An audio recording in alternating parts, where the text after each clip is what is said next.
7 o'clock. The awakening. My alarm rang like a curse.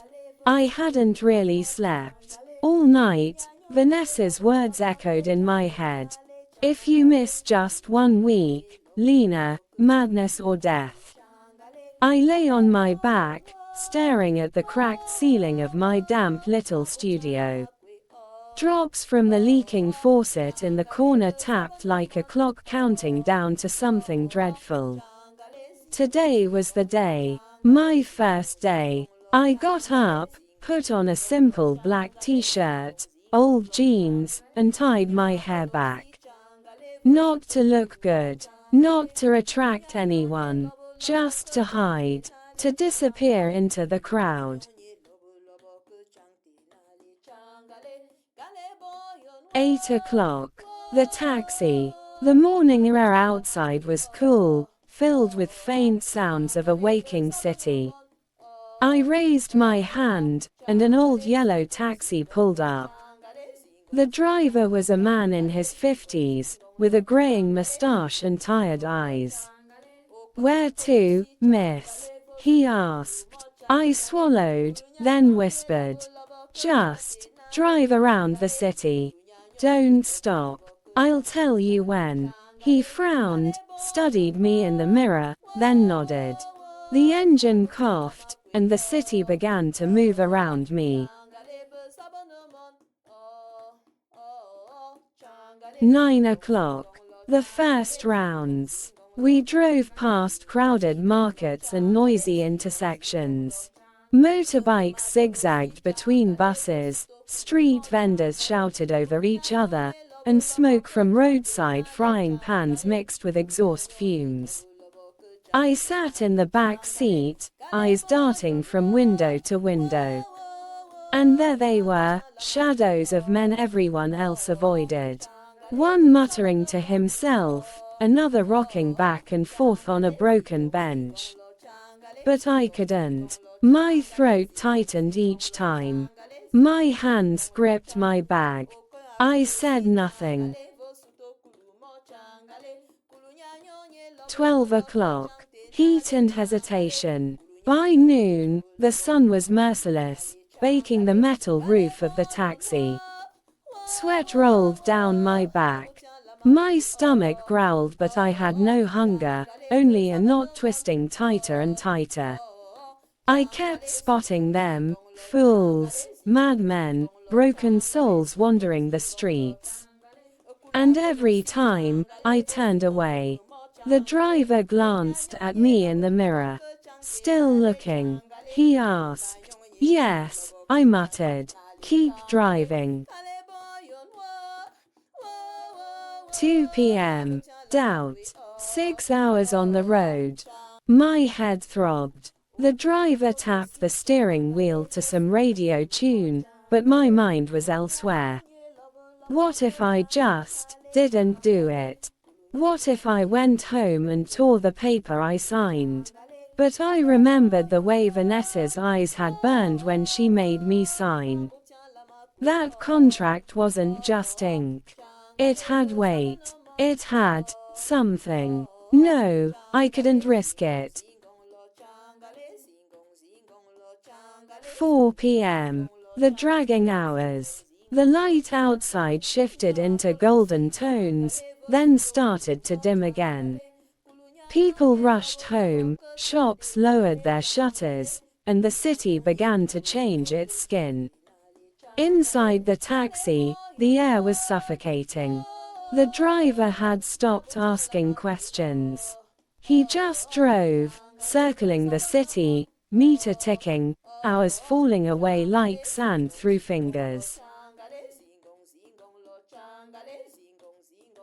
7 p.m. Shadows. At sunset, the streets turned orange, then purple. Shadows grew longer, darker. I started noticing something strange. Each time we passed a madman, he seemed to stare right into the taxi. Their eyes followed me. Some smiled, others muttered words I couldn't hear. It felt as if they knew. As if they were waiting. 10 p.m. Pressure. By 10 o'clock, the city was quieting down. A few bars lit neon lights, but the streets were emptier now, lonelier. I was trembling. My skin was clammy. Every tick of the clock sounded louder. The driver finally turned off the radio. He didn't need to say it, he felt the tension too. 11 p.m. The confession. He parked under a flickering streetlight, then turned to face me. Miss, you've had me driving since morning. And now you're crying. What's going on? I hadn't realized tears were streaming down my face. My chest rose and fell rapidly. And then, I told him everything. The pact. The rule. The curse of midnight. He stared at me. At first, I thought he'd laugh.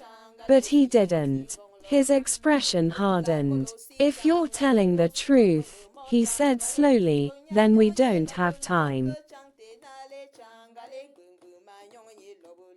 11 p.m. 15 minutes. The bakery.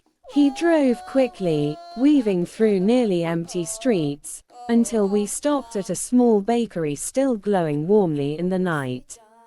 He stepped out, bought a bag full of pastries, then handed them to me. Crazy men love sweet things, he said flatly. The warmth of the bread in my hands contrasted with the cold dread inside me. 11 p.m. 25 minutes.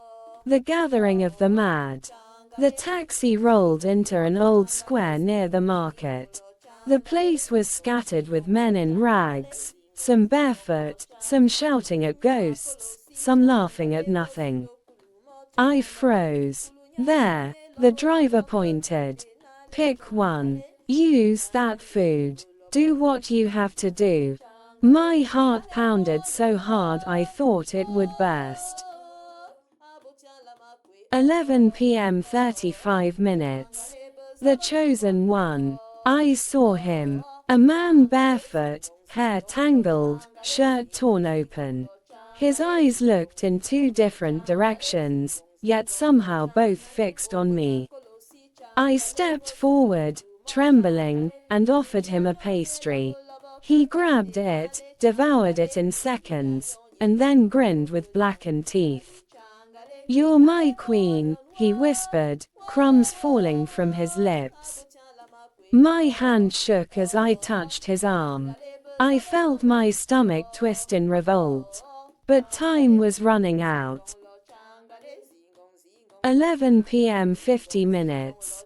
The alley. We slipped into a narrow alley, lit only by a single flickering bulb. The driver stayed in the car, headlights dimly cutting through the dark. The man's laughter echoed in the walls. His eyes gleamed strangely, almost knowingly, as if he understood the pact. I closed my eyes. The deed was done. 5 past midnight. The whisper. He collapsed on the ground, snoring like a child. I stumbled back into the taxi, shivering, hollow. Neither of us spoke as the driver dropped me at my building. I paid him the 500,000 francs I promised for the day. I climbed the old staircase, each step heavier than the last. Halfway up, I felt it. A cold breath against my neck. And then, a voice. Whispering, almost tender, yet cruel. "See you next week, Lina."